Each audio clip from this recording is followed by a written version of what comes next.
ഈ വീഡിയോയിൽ വളരെ നിർണായകമായിട്ടുള്ള ഒരു ജിയോ പൊളിറ്റിക്കൽ സിറ്റുവേഷനാണ് നമ്മൾ നോക്കുന്നത്. അതായത് മിഡിൽ ഈസ്റ്റുമായിട്ട് ബന്ധപ്പെട്ട് പ്രത്യേകിച്ച് സൗദി അറേബ്യ സെൻട്രിക് ആയിട്ടുള്ള ഒരു ജിയോ പൊളിറ്റിക്സ് അപ്ഡേറ്റ് ആണിത്. അതായത് സൗദി അറേബ്യ ഇന്ത്യക്കെതിരെ നടത്തിയിട്ടുള്ള ചില കരുനീക്കങ്ങൾ. സൗദി അറേബ്യയും ഇന്ത്യയും തമ്മിലുള്ള ബന്ധം 2023 മുതലേ വഷളായിക്കൊണ്ടിരിക്കുകയാണ്. 2023 നമ്മളെല്ലാം കണ്ടതാണ്.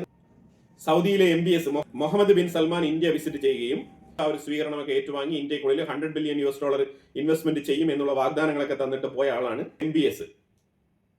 പക്ഷേ പിന്നീട് അതിൽ എന്തെങ്കിലും പുരോഗതി ഉണ്ടോ എന്ന് ചോദിച്ചു കഴിഞ്ഞാൽ ചെറിയ തോതിലുള്ള ഇൻവെസ്റ്റ്മെന്റുകൾ വന്നിട്ടുണ്ട്. പക്ഷേ ആ പ്രോമിസ് ചെയ്ത രീതിയിലുള്ള ഇൻവെസ്റ്റ്മെന്റുകൾ ഇന്ത്യക്കുള്ളിൽ വന്നിട്ടില്ല. അതിനെ തുടർന്ന് നമ്മൾ സൗദി അറേബ്യയിൽ തന്നെയാണ് 2023 സൗദി അറേബ്യ, ഇറാഖ്, UAE എന്നാണ് ഏറ്റവും കൂടുതൽ എണ്ണ ഇറക്കുമതി ചെയ്തുകൊണ്ടിരുന്നത്. അന്ന് മിഡിൽ ഈസ്റ്റിലുള്ള ഈ രാജ്യങ്ങളുടെ ഇന്ത്യയിലേക്കുള്ള എണ്ണ ഇറക്കുമതിയുടെ കോൺട്രിബ്യൂഷൻ എന്ന് പറഞ്ഞു കഴിഞ്ഞാൽ 51% ഇന്ത്യക്കുള്ളിൽ. ഇറാഖിൽ നിന്ന് ഇറക്കിയാലും സൗദി അറേബ്യയിൽ നിന്ന് ഇറക്കിയാലും റഷ്യയിൽ നിന്ന് ഇറക്കിയാലും നമുക്ക് ക്രൂഡ് ഓയിൽ തന്നെയാണ്. അപ്പോൾ ഇതിന് എന്താണ് സംഭവിച്ചത്, എങ്ങനെയാണ് ഈ ഒരു സൗദി അറേബ്യയുടെ ബന്ധത്തിലേക്ക് വീഴ്ച വന്നതെന്ന് പറഞ്ഞു കഴിഞ്ഞാൽ, അത് ജോ ബൈഡൻ ഭരണകൂടമായിട്ടുള്ള അമേരിക്ക അന്ന് നമ്മളെ ഗൈഡ് ചെയ്യുകയാണ്. ഇന്ത്യ, നിങ്ങൾ റഷ്യയുടെ നിന്ന് മേടിച്ചോ, മിഡിൽ ഈസ്റ്റിലെ എണ്ണ ഞങ്ങൾ യൂറോപ്പിലേക്ക് ഡൈവേർട്ട് ചെയ്ത് കൊടുക്കാം. അപ്പോൾ കുറച്ചുകൂടെ റഷ്യയുടെ എണ്ണ ഇന്ത്യ മേടിക്കുന്നതിലൂടെ ആഗോള മാർക്കറ്റിൽ കുറച്ചുകൂടെ കൂടുതൽ എണ്ണ അവൈലബിലിറ്റി ഉണ്ടാവും. റഷ്യൻ എണ്ണ ഇപ്പോൾ ഇന്ത്യ മേടിച്ചു കഴിഞ്ഞാൽ ഇന്ത്യക്കാണെങ്കിൽ മാസീവ് ആയിട്ടുള്ള ക്വാണ്ടിറ്റിയാണ് ആവശ്യമുള്ളത്. അപ്പോൾ പ്രൈസ് ക്യാപ്പ് നിലനിർത്താൻ പറ്റും. ഇല്ലാന്നുണ്ടെങ്കിൽ എണ്ണ വില കുതിച്ചുയരും. ഈ റഷ്യ ഉക്രൈൻ യുദ്ധം തുടങ്ങിയ സമയത്ത് അന്ന് വേണമെങ്കിൽ ഈ ഒപെക് രാജ്യങ്ങളായിട്ടുള്ള ഈ സൗദി അറേബ്യ, അതേപോലെ ഇറാഖ് ഉൾപ്പെടെയുള്ള രാജ്യങ്ങൾക്കൊക്കെ വേണമെങ്കിൽ അന്ന് അമേരിക്ക എടുത്ത് ഇതിനെതിരെ ഡിഫെൻഡ് ചെയ്യാമായിരുന്നു. ഇന്ത്യ ഞങ്ങളുടെ വളരെ ഒത്തന്റിക് ആയിട്ടുള്ള പാർട്ണറാണ്, അപ്പോൾ അതുകൊണ്ട് ഇന്ത്യക്ക് ഞങ്ങൾ എണ്ണ സപ്ലൈ ചെയ്യും, നമ്മൾ യൂറോപ്പിന്റെ കാര്യങ്ങൾ വേറെ ഏതെങ്കിലും രീതിയിൽ നമുക്കത് പരിഗണിക്കാം എന്നുള്ള ഒരു സൊല്യൂഷൻ ഇവർ മുന്നോട്ട് വെക്കണമായിരുന്നു. അന്ന് അമേരിക്കയുടെ ഉത്തരവിന് കമാന്ന് പറഞ്ഞ ഒരു അക്ഷരം പ്രതിഷേധിക്കാതെ മിണ്ടാതെ കേട്ടിരുന്ന് അമേരിക്ക പറഞ്ഞു കഴിഞ്ഞാൽ പിന്നെ പഞ്ചഭുക്നം അടക്കി നിന്ന് കേട്ടിരിക്കും. അതാണ് മിഡിൽ ഈസ്റ്റ് രാജ്യങ്ങൾ. അപ്പൊ അങ്ങനെ കേട്ടിരുന്ന MBS ഇന്ന് വലിയ രീതിയിൽ ഇന്ത്യക്കെതിരെ ചിന്തിക്കുകയാണ്. അപ്പൊ അങ്ങനെ ചെറുതായിട്ട് തുടങ്ങിയ പ്രശ്നമാണിത്. അപ്പൊ അങ്ങനെ അമേരിക്ക പറഞ്ഞു, ശരിയാണ്, പക്ഷേ ഈ യുദ്ധം ആരും വിചാരിക്കാത്ത തരത്തിൽ ഇത് നീണ്ടുപോവുകയാണ് ചെയ്തത്. ഇത് 4 വർഷത്തോളം ഇങ്ങനെ നീണ്ടുപോകുന്ന ആരും പ്രതീക്ഷിച്ചില്ല. ട്രംപ് വന്നപ്പോഴെങ്കിലും പലരും വിചാരിച്ച് ഈ യുദ്ധം അവസാനിപ്പിക്കും, അപ്പൊ പെട്ടെന്ന് തന്നെ പഴയതുപോലെ റിലേഷൻഷിപ്പ് ഒക്കെ നോർമൽ ആവും. ഇന്ത്യക്ക് മുകളിൽ 25% റഷ്യൻ ഓയിലിന്റെ പേരിൽ പുനിറ്റീവ് താരിഫ് പ്രഖ്യാപിച്ചതിൽ സൗദി അറേബ്യയുടെ പങ്ക് വളരെ വലുതാണെന്നാണ് നമുക്കിപ്പോൾ മനസ്സിലാക്കാൻ പറ്റുന്നത്. കൂടുതൽ ഇപ്പം ഇന്ത്യയെ റഷ്യൻ ഓയിൽ വാങ്ങുന്നതിൽ നിന്ന് മാറ്റിയിട്ട് മിഡിൽ ഈസ്റ്റ് ഓയിൽ പർച്ചേസ് ചെയ്യേണ്ട സാഹചര്യത്തിലേക്ക് കൊണ്ടുവരേണ്ടത്. പക്ഷേ ആ ഓപ്പർച്യൂണിറ്റി ഇപ്പം അമേരിക്ക എടുക്കുകയാണ്. അതിലേക്ക് ഞാൻ വരാം. വളരെ ഇൻട്രസ്റ്റിംഗ് ആയിട്ടുള്ള ഒരു ആർട്ടിക്കിളാണ് എനിക്ക് വായിക്കാൻ കഴിഞ്ഞത്. വായിച്ചപ്പോൾ തന്നെ വളരെയധികം എനിക്ക് സർപ്രൈസ് ആയിട്ട് തോന്നി ഈ സൗദി അറേബ്യ കാണിച്ച പരിപാടി. ഈ ട്രംപിനും MBSനും നല്ല ബന്ധമുണ്ട്. അതിന് കാരണം വേറെ ഒന്നുമില്ല, ഈ ജമാൽ ഖഷോഗി എന്ന് പറഞ്ഞ ഒരു പത്രപ്രവർത്തകനെ, വാഷിംഗ്ടൺ പോസ്റ്റിൽ വർക്ക് ചെയ്തുകൊണ്ടിരുന്ന പത്രപ്രവർത്തകനാണ്. അയാൾ സൗദി പൗരനായിരുന്നു. അപ്പൊ അയാളുടെ മാരേജുമായിട്ട് ബന്ധപ്പെട്ട് എന്തോ ഒരു ഡോക്യുമെന്റ് പുതുക്കാൻ വേണ്ടിയിട്ട് അയാളുടെ രേഖകൾ സമർപ്പിക്കാൻ വേണ്ടിയിട്ട് അയാൾക്ക് ഒരു ഇന്റിമേഷൻ കിട്ടിയിരുന്നു. അതിനനുസരിച്ച് അയാൾ തുർക്കിയിലുള്ള സൗദി കൗൺസിലേറ്റ് വിസിറ്റ് ചെയ്യായിരുന്നു. പിന്നെ അകത്ത് പോയ ആൾ പിന്നെ തിരിച്ചു വന്നിട്ടില്ല. അപ്പൊ ആ കൊലപാതക കേസിൽ പിന്നെ അയാളുടെ ആപ്പിൾ വാച്ചിലുള്ള രേഖകളൊക്കെ പരിശോധിച്ചപ്പോഴാണ് കണ്ടെത്താൻ കഴിഞ്ഞത് അയാൾ കൊല്ലപ്പെട്ടു എന്നുള്ളത്. എംബസിക്കുള്ളിൽ പോയ ഒരാൾ കൊല്ലപ്പെട്ടു എന്ന് പറഞ്ഞു കഴിഞ്ഞാൽ അതിന്റെ ഉത്തരവാദി ആരാണ്? ഗവൺമെന്റ് ആണ്. അങ്ങനെ MBSന്റെ പേരിൽ ഒരു കേസ് നിലനിൽപ്പുണ്ടായിരുന്നു. അപ്പൊ അത് ട്രംപ് ഏതാണ്ട് ഭരണം വിട്ടൊഴിഞ്ഞു പോവുകയും ജോ ബൈഡൻ ഭരണത്തിലേക്ക് വരുന്ന ആ ഒരു കാലഘട്ടമായിരുന്നത്. ജോ ബൈഡൻ വളരെ ശക്തമായിട്ട് തന്നെ അന്നത്തെ ഇലക്ഷൻ പ്രചാരണത്തിന്റെ ഇടയിൽ ഈ MBSനെ കുറിച്ച്, ഈ വിഷയത്തെ, ഈ ജമാൽ ഖഷോഗിയെ കുറിച്ചൊക്കെ വളരെ വിശദമായിട്ട് ഇലക്ഷൻ പ്രചാരണ ടൈമിൽ തന്നെ പറഞ്ഞിട്ടുണ്ടായിരുന്നു. അപ്പൊ അതുകൊണ്ട് ജോ ബൈഡൻ ഭരണകൂടവുമായിട്ട് ഈ MBS അത്ര പാച്ചപ്പ് അല്ലായിരുന്നു. ജോ ബൈഡൻ അന്ന് പറഞ്ഞിരുന്നത് MBSനെ പ്രൊട്ടക്ട് ചെയ്യുന്നത് ട്രംപ് ആണെന്നാണ്. അത് ശരിയായിരുന്നു, ഒരു പരിധിവരെ അത് ശരിയാണ്.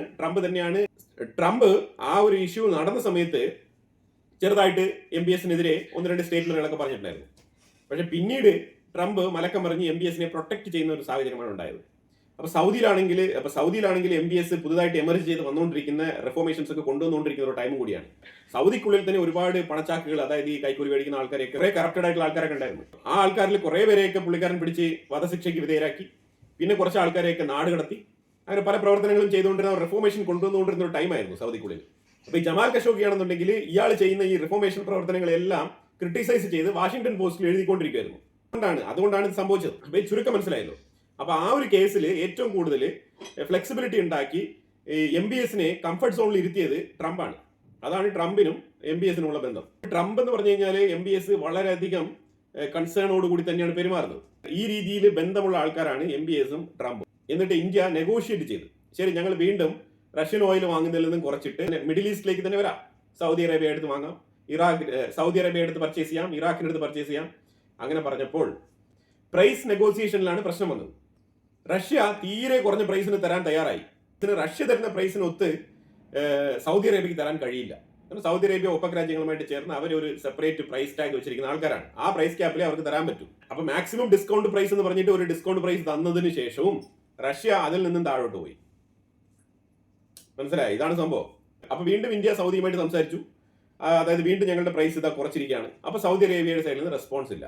ഇറ്റ് മീൻസ് അവർക്ക് അതിൽ താഴെ കുറയ്ക്കാൻ കഴിയില്ല. അതാണ് സംഭവിച്ചത്. അപ്പൊ വീണ്ടും ഇന്ത്യ റഷ്യയുടെ ഓയിൽ തന്നെ കണ്ടിന്യൂസ് ആയിട്ട് വാങ്ങിക്കൊണ്ടിരുന്നു. അങ്ങനെ അവസരം കാത്തിരുന്ന സൗദി അറേബ്യ നയാറ ഓയിൽ റിഫൈനറിയിൽ നിന്നും റിഫൈൻഡ് ഓയിൽ കുറച്ച് സൗദി അറേബ്യ പർച്ചേസ് ചെയ്യുന്നുണ്ടായിരുന്നു. അതുപോലെ തന്നെ നയാറയ്ക്ക് അതിന് പകരമായിട്ട് ക്രൂഡ് സപ്ലൈ ചെയ്യുമായിരുന്നു. അപ്പം ട്രംപ് ഈ 25% പ്യൂണിറ്റീവ് താരിഫ് എന്നുള്ള പ്രഖ്യാപനം നടത്തിയ ഉടനെ ഓൺ ദ സ്പോട്ടിൽ സൗദി അറേബ്യയാണ് ദ ഫസ്റ്റ് കൺട്രി നയാറയുമായിട്ടുള്ള ബന്ധം നിർത്തിയത്. അതായത് അവർ വലിയ അക്ഷരത്തിൽ വാർത്ത പ്രസിദ്ധീകരിച്ചു, ഞങ്ങൾ ഇനി നയാറയുമായിട്ടൊരു ബന്ധമില്ല, നയാറയ്ക്ക് ഇനി എണ്ണ കൊടുക്കുന്നില്ല, നയാറയുടെ എണ്ണ വാങ്ങുന്നില്ല എന്ന് പറഞ്ഞു. 26 പേര് പഹൽഗാമിൽ ആക്രമണത്തിൽ കൊല്ലപ്പെട്ടതിന് ശേഷവും മതത്തിന്റെ പേരിലുള്ള ഐഡന്റിറ്റി ചോദിച്ച് കൊല്ലപ്പെട്ട വിഷയം നിലനിൽക്കുന്ന സാഹചര്യത്തിൽ പാകിസ്ഥാന്റെ ഔട്ട് പോസ്റ്റുകളെല്ലാം ബോർഡർ ഏരിയയിൽ നിന്ന് മാറ്റി കുറച്ചുകൂടെ ഉള്ളിലേക്ക് സ്ഥാപിച്ച് അവിടെ നിന്ന് ഇന്ത്യയെ നിരീക്ഷിക്കുകയും ഷെല്ലാക്രമണങ്ങൾ തുടരെ നടത്തിക്കൊണ്ടിരിക്കുന്ന സാഹചര്യത്തിൽ സൗദി അറേബ്യ പറയുകയാണ് നിങ്ങൾ പാകിസ്ഥാൻ അറ്റാക്ക് ചെയ്യരുതെന്ന്. അപ്പൊ ഇന്ത്യ പറഞ്ഞു അത് ഇന്ത്യയുമായിട്ട് ബന്ധപ്പെട്ട വിഷയമാണ്, സൗദി അറേബ്യയുമായിട്ട് ബന്ധപ്പെട്ട വിഷയമല്ല എന്നുള്ള മറുപടിയാണ് കൊടുത്തത്. അപ്പൊ അതുകൊണ്ട് സൗദി അറേബ്യയുടെ പണി നോക്കിയാൽ മതി. ഇന്ത്യക്കും പാകിസ്ഥാനും ഇടയിലുള്ള ആ ഒരു വിഷയം ഇന്നും ഇന്നലെയും തുടങ്ങിയതല്ല. അപ്പൊ അതുകൊണ്ട് അത് ഹാൻഡിൽ ചെയ്യാൻ ഇന്ത്യക്ക് അറിയാം. ആ ഒരു സ്റ്റേറ്റ്മെന്റ് ആണ് ഇന്ത്യ മറുപടി ആയിട്ട് കൊടുത്തത്. അതും സൗദിക്ക് ഇഷ്ടപ്പെട്ടില്ല. ഈ വിഷയങ്ങൾ ഇങ്ങനെ തന്നെ മുന്നോട്ട് പോയിക്കൊണ്ടിരിക്കുന്ന സാഹചര്യത്തിൽ മിഡിൽ ഈസ്റ്റിൽ ശരിക്കും സൗദി അറേബ്യ UAE ഇവർ രണ്ട് കോൾഡ് വാർ ടീമുകളാണ്. സൗദി അറേബ്യയ്ക്കും UAEക്കും അത്ര നല്ല ബന്ധമല്ല ഉള്ളത്. കാരണം ഈ MBS വന്നതിന് ശേഷം ദുബായ് മോഡലിലുള്ള വികസനങ്ങളാണ് സൗദി അറേബ്യയിൽ കൊണ്ടുവരാൻ ആഗ്രഹിക്കുന്നത്. അപ്പൊ അതുകൊണ്ട് എന്താണ് സംഭവിക്കുന്നത്? ഇപ്പൊ UAEക്കുള്ളിലുള്ള ഏറ്റവും ടോപ്പ് മോസ്റ്റ് ടൂറിസ്റ്റുകൾ അഥവാ സന്ദർശകരുടെ ലിസ്റ്റ് എടുത്തു കഴിഞ്ഞാൽ UAEയിൽ ടോപ്പ് മോസ്റ്റ് സന്ദർശകർ എന്ന് പറയുന്നത് സൗദി അറേബ്യക്കാരാണ്. കാരണം എന്താണ്? സൗദി അറേബ്യയിൽ കിട്ടാത്ത പല സംഗതികളും UAEയിൽ കിട്ടുമായിരുന്നു. അപ്പൊ ആ രീതിയിൽ അവർ ആഘോഷങ്ങൾ എന്ന് പറഞ്ഞാൽ തന്നെ അവർ സൗദിക്കാർക്ക് ഫാമിലി ആയിട്ട് ദുബായ് വരിക, UAEയിലേക്ക് വരിക എന്നുള്ളതാണ് ഏറ്റവും ഇമ്പോർട്ടന്റ് ആയിട്ടുള്ള ഒരു പ്രവൃത്തി. ചിലരെ അവരുടെ കുടുംബങ്ങളായിട്ട് തന്നെ വലിയ വണ്ടികളിൽ വന്ന് ഇറങ്ങും. ദുബായ്ക്കും സൗദി അറേബ്യയ്ക്കും തമ്മിൽ ഏതാണ്ട് 57 ഫ്ലൈറ്റുകളാണ് പെർ ഡേ യാത്ര നടത്തുന്നത്. 57 ട്രിപ്പ് ദുബായ്ക്കും സൗദി അറേബ്യയ്ക്കും ഇടയിൽ. അപ്പൊ നിങ്ങൾ നോക്കിക്കോണം എത്രമാത്രം ട്രാഫിക് ഉണ്ടെന്നുള്ളത്. അപ്പൊ ആ രീതിയിൽ ബന്ധമുള്ള രാജ്യങ്ങൾ അപ്പൊ ശരിക്കും സൗദി അറേബ്യയിൽ ഉണ്ടാക്കുന്ന ആ ഒരു ഡെവലപ്മെന്റ് ദുബായിയുടെ റവന്യൂവിനെ അഫക്ട് ചെയ്യും എന്നുള്ള ആ ഒരു കോൾഡ് വാർ ദുബായിയുടെ ഓയിൽ ഇതര റവന്യൂവിനെ അഫക്ട് ചെയ്യും. കാരണം നിനക്ക് ഓയിൽ ഉണ്ടല്ലോ, നീ ഓയിൽ വിൽക്കുന്നുണ്ട്. ദുബായ് സംബന്ധിച്ചിടത്തോളം ദുബായിക്ക് ഓയിൽ ഇല്ല. അപ്പൊ അതുകൊണ്ട് ഞങ്ങൾക്ക് എണ്ണപ്പണം വരുന്നില്ല, നിനക്ക് എണ്ണപ്പണം വരുന്നുണ്ട്. നീ എന്തിനാണ് ദുബായ് മോഡലിലുള്ള വികസനം നീ അവിടെ ആവിഷ്കരിക്കുന്നത്? അത് ഞങ്ങളെ ദോഷകരമായി ബാധിക്കില്ലേ എന്നാണ് ദുബായിയുടെ വാദം. അതുകൊണ്ട് സൗദിയും UAEയും രണ്ട് ധ്രുവങ്ങളിലാണ്. UAEക്കാണെങ്കിൽ സൗദി അറേബ്യയെക്കാളും ഏറ്റവും കൂടുതൽ അടുപ്പമുള്ളത് ഇന്ത്യയുമായിട്ടാണ്. UAE ഇന്ത്യ ശക്തമായ ബന്ധമാണ്. അതേസമയം സൗദി അറേബ്യയും ഇന്ത്യയും ശക്തമായ ബന്ധമില്ല. അപ്പൊ അതുകൊണ്ടാണ് പാകിസ്ഥാനെ അവർ കൂട്ടുപിടിക്കാൻ ശ്രമിക്കുന്നത്. പാകിസ്ഥാൻ ഇടയിൽ വരാനുള്ള കാരണവും ഈ പാകിസ്ഥാൻ ഇടയിൽ വന്നതുകൊണ്ട് ഉണ്ടായ പ്രശ്നം എന്താണെന്നുള്ളതാണ് ഇപ്പൊ പറയാൻ പോകുന്നത്. കാരണം സൗദി ഇപ്പൊ പെരുവഴിയിൽ നിൽക്കുകയാണ്. കാര്യങ്ങൾ ഇങ്ങനെ മുന്നോട്ട് പോകുന്ന സാഹചര്യത്തിലാണ് ശരിക്കും ഈ ഒരു ഇസ്രായേൽ പോയിട്ട് ഖത്തറിൽ കയറി അടിക്കുന്നത്. ഈ ഇസ്രായേൽ പോയി ഖത്തറിൽ കയറി അടിക്കുമ്പോഴത്തേക്കും ഇന്ത്യ ആദ്യം ഒന്നും പറഞ്ഞില്ല, പക്ഷെ പിന്നീട് ഖത്തറിന്റെ ഉള്ളിലേക്ക് കയറി അടിച്ച് ശരിയായില്ല എന്നുള്ള ഒരു സ്റ്റേറ്റ്മെന്റ് ആണ് പറഞ്ഞത്. UAE ഖത്തറിനെ ബാക്കപ്പ് ചെയ്തപ്പോൾ ഇന്ത്യ സ്വാഭാവികമായിട്ടും ഖത്തറിനെ ബാക്കപ്പ് ചെയ്തു. അമേരിക്ക ആണെങ്കിൽ ജസ്റ്റ് വന്നു, അത് അവർ ലോഞ്ച് ചെയ്തപ്പോഴാണ് ഞങ്ങളിത് പറഞ്ഞത്. ലോഞ്ച് ചെയ്തിട്ട് പറഞ്ഞാൽ എന്താണ്? ഖത്തറിന്റെ ബേസ് അവിടെ വലിയ ബേസ് അല്ലേ, സെൻകോമിന്റെ യൂണിറ്റ് വരെയുള്ള വലിയ ബേസ് ആണ് ഖത്തറിലുള്ളത്. എന്നിട്ട് നിങ്ങൾക്ക് എയർ ഡിഫൻസ് സിസ്റ്റം ആക്ടിവേറ്റ് ചെയ്യാൻ പറ്റത്തില്ലേ? അവർ ലോഞ്ച് ചെയ്തതിന് ശേഷം തന്നെ നിങ്ങളുടെ പറഞ്ഞത് വെച്ചോട്ടെ. എന്നാലും ഇപ്പൊ എന്താണ് സംഭവം? നിങ്ങൾക്ക് അത് ഇന്റർസെപ്റ്റ് ചെയ്യാൻ പറ്റില്ലേ? മ്യൂച്വലി എഗ്രീഡ് പാർട്ടീസ് ആണ് America, Saudi Arabia, Israel. Saudi അറേബ്യയ്ക്കും അമേരിക്കയ്ക്കും അറിയാം എന്താണ് ഇസ്രായേൽ അറ്റാക്ക് നടത്തുന്നുള്ളത് ഖത്തറിന്റെ മേളിൽ. അറിഞ്ഞുകൊണ്ട് തന്നെയാണ് ഇൻഫർമേഷൻ കൊടുക്കാത്തത്. കുറെ അറബ് രാജ്യങ്ങളുടെ ലീഡേഴ്സിന്റെ അടുത്ത് ഖത്തർ ഈ വിഷയം കൺവേ ചെയ്തിട്ടുണ്ട്. കാരണം സൗദിയുടെ എയർ സ്പേസ് ഉപയോഗിച്ചുകൊണ്ടാണ് ഇസ്രായേൽ അറ്റാക്ക് നടത്തിയത്. സൗദിയുടെ എയർ സ്പേസ് ഉപയോഗിക്കുമ്പോൾ സൗദിക്ക് അറിയില്ല എന്ന് പറയാൻ പറ്റുമോ? പറ്റില്ല. അങ്ങനെ ഇസ്രായേൽ ഖത്തറിന് മേളിൽ നടത്തിയ ആക്രമണം സൗദി അറേബ്യയ്ക്ക് വിനയായി മാറിയിരിക്കുകയാണ്. കാരണം സൗദി അറേബ്യയുടെ എയർ സ്പേസിലൂടെയാണ് ഇസ്രായേൽ പോയത്. ഖത്തർ ഈ വിഷയം അറബ് ലീഗിന്റെ മീറ്റിംഗിൽ സംസാരിച്ച് സൗദിക്കെതിരെ ഒരു ചേരി അവിടെ രൂപപ്പെട്ടിട്ടുണ്ട്. അപ്പൊ ആ മീറ്റിംഗിൽ ഫുൾ അമേരിക്കക്കെതിരെയാണ് ചർച്ച നടന്നത്. കാരണം അമേരിക്ക നമ്മൾക്ക് പ്രൊട്ടക്ഷൻ തരുമെന്ന് പറഞ്ഞിട്ടാണ് നമ്മൾ ബില്യൺ കണക്കിൽ ഡോളർ കൊണ്ട് അമേരിക്കയിൽ നിക്ഷേപിക്കുന്നത്. പക്ഷെ ആ സാഹചര്യത്തിൽ നമുക്ക് ഒരു രീതിയിലുള്ള പ്രൊട്ടക്ഷൻ തരാത്ത രീതിയിൽ ഇസ്രായേലിന് എവിടെ വേണമെങ്കിലും കയറി വന്ന് മിഡിൽ ഈസ്റ്റിലെ ഏത് രാജ്യത്തിന് വേണമെങ്കിലും അറ്റാക്ക് ചെയ്യാനുള്ള ഒരു സ്ഥിതിവിശേഷമാണ് ഉള്ളത്. അതിന് പൂർണ്ണ പിന്തുണ അമേരിക്ക കൊടുക്കുന്നു എന്നുള്ളതാണ് ഇവിടെ എക്സ്പോസ് ആയത്. ആ എക്സ്പോസ് ആയ അവസ്ഥയിലാണ് അമേരിക്കയ്ക്ക് ഒരു മറുപടി കൊടുക്കണം എന്നുള്ള തീരുമാനമാണ് അറബ് ലീഗിൽ എടുത്തത്. അപ്പൊ അങ്ങനെ അമേരിക്കയ്ക്ക് മറുപടി കൊടുത്തു കളയാമെന്ന് പറഞ്ഞിട്ടാണ് ഇവര് തിരിച്ചു വന്നിട്ട് ഈ സൗദി അറേബ്യ അമേരിക്ക ഞങ്ങൾക്ക് പ്രൊട്ടക്ഷൻ തരുമെന്നുള്ള ഒരു പ്രതീക്ഷ ഞങ്ങൾക്ക് നഷ്ടപ്പെട്ടു. അപ്പോൾ അതുകൊണ്ട് ഞങ്ങളുടെ സുരക്ഷ ഞങ്ങൾ തന്നെ ഉറപ്പാക്കാം എന്ന് പറഞ്ഞിട്ടാണ് ഇവർ പാകിസ്ഥാനെ വിളിച്ചത്. കാരണം റഷ്യയെ വിളിക്കാൻ പറ്റില്ല, അവിടെ യുദ്ധം നടന്നുകൊണ്ടിരിക്കുകയാണ്. അപ്പോൾ അവിടെ പോയി ചേക്കേറി കഴിഞ്ഞാൽ അത് ഉക്രൈൻ യുദ്ധത്തിനെ പരോക്ഷത്തിൽ സപ്പോർട്ട് ചെയ്യുന്ന രീതിയാവും. അപ്പോൾ അതുകൊണ്ട് ബുദ്ധിപരമായിട്ടുള്ള നീക്കം നടത്താമെന്ന് പറഞ്ഞിട്ടാണ് സൗദി അറേബ്യ ഒരു ഡിപ്ലോമസി കളിച്ചത്. പാകിസ്ഥാനെ വിളിച്ചു വരുത്തിയിട്ട് ആ ഒരു ന്യൂക്ലിയർ ഡിഫൻസ് ഷീൽഡ് തയ്യാറാക്കിയത്. ആ ഒരു അംബർലയ്ക്ക് കീഴിൽ വരാമെന്ന് പറഞ്ഞിട്ട് ഞങ്ങൾക്കും കൂടി ന്യൂക്ലിയർ കുട തരുമെന്ന് പറഞ്ഞിട്ട് ആ കുടയ്ക്ക് കീഴിൽ പോയത്.